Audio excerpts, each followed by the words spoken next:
Wake up, Chief. Oh, babe, it was awful. I had that dream where I was a YouTuber and I was reviewing the Series X. Wait a second. That's not your voice.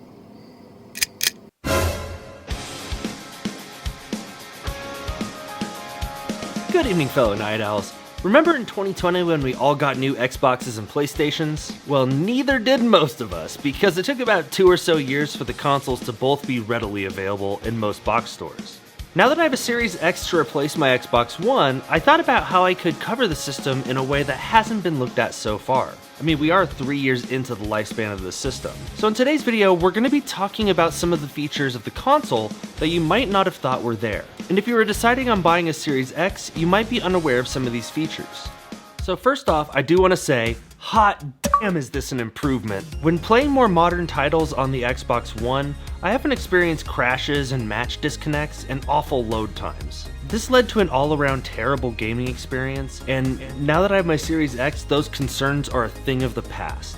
Now, this performance on the console obviously benefits the graphics in-game, but it also helps improve other aspects of the gaming experience. So this leads me to my first feature of the Xbox system, Remote Play. Now this feature is technically a strength of both the Xbox and the PlayStation, and was also available on previous generation hardware, but the ability to play your games basically anywhere is pretty neat.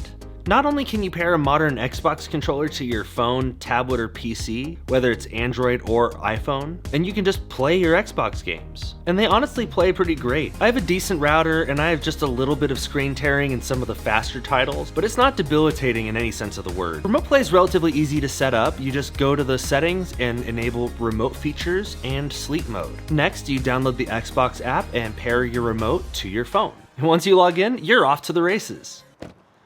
So this is what it feels like. This is what it feels like! On top of being able to remotely play all Xbox One and Xbox Series X games on your PC, if you have Game Pass Ultimate, you can play a full library of PC games. And in many cases, your save file transfers over from the console to the PC. I'm not exactly sure how they chose what games this feature works on. For example, Skyrim and the Outer Worlds don't transfer across for some reason. But I've beaten many games on PC where I played at least a portion of the game on console. Now that I've got a Series X in my living room, it is now much easier than ever to give up the TV to my kid, which is a huge plus if you have a family.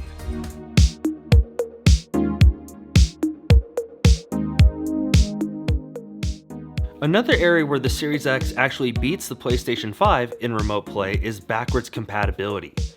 There are literally thousands of backwards compatible games from the Xbox archives that are playable thanks to Microsoft's backwards compatible commitment. Games like Crimson Skies are amazing OG Xbox titles, and the 360 has thousands of games up on disc for about a song. And now, these backwards compatible updates have become spottier than ever, but this does open you up to huge assortments of games that you wouldn't normally be able to play, and also might be kind of hard to emulate. Being able to play these games remotely is kind of just the cherry on top. Whew. Finally, thanks to the cloud gaming app on my iPhone, I can finally play Dante's Inferno in the bathroom. And I'd actually like to harp on this for a second. Come here. Listen, come here. Whether you pick Microsoft or Sony this console generation, for the love of God, get the disk drive version. Microsoft's leaked memos from this last year have highlighted the diskless mid-cycle refresh of the series. But in the case of Microsoft, this is a huge step backwards in my opinion. I know, the march of time moves onward and eventually the heat death of the universe will consume us all. I tied an onion to my belt, which was the style at the time. But then, it happened.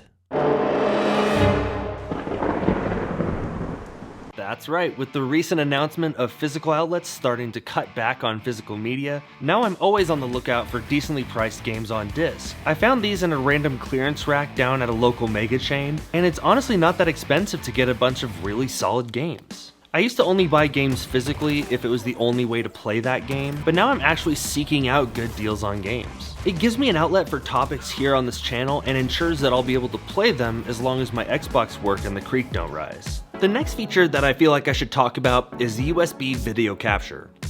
Sure, both the PS5 and Series consoles can capture, share, and even stream directly from the console. And both systems offer uploading a video to the corresponding app on your iPhone or Android. But let's say you want to add a bit more editing posh to it. I admit that maybe this feature, just being able to save directly to a USB drive, is a little bit specific for people like myself, but it's an interesting inclusion nonetheless. In fact, all the gameplay that you're seeing are the first set of games that I've been playing on the system, so you can judge the quality for yourself. As far as criticisms, the biggest is the proprietary memory card expansion. They come in solid sizes like 1 and 2 terabytes, but the PlayStation very honestly has the Xbox beat in this category.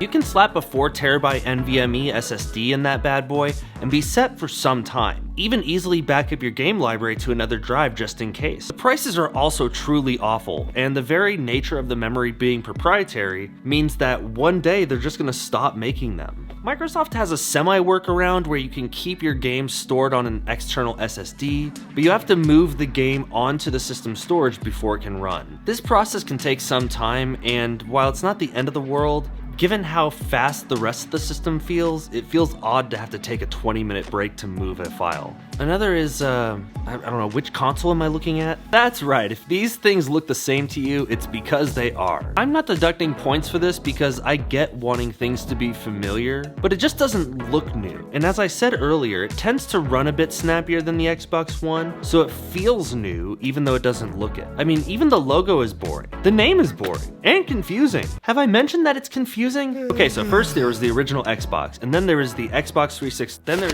So anyways, that's a general overview of my likes and dislikes of the system. Which system do you have, and what are some of the favorite games that you like to play? I'm really enjoying Sea of Stars. That is just a fantastic game, and I highly recommend you give it a try. So let me know what you're playing in the comments, and we'll see you tonight.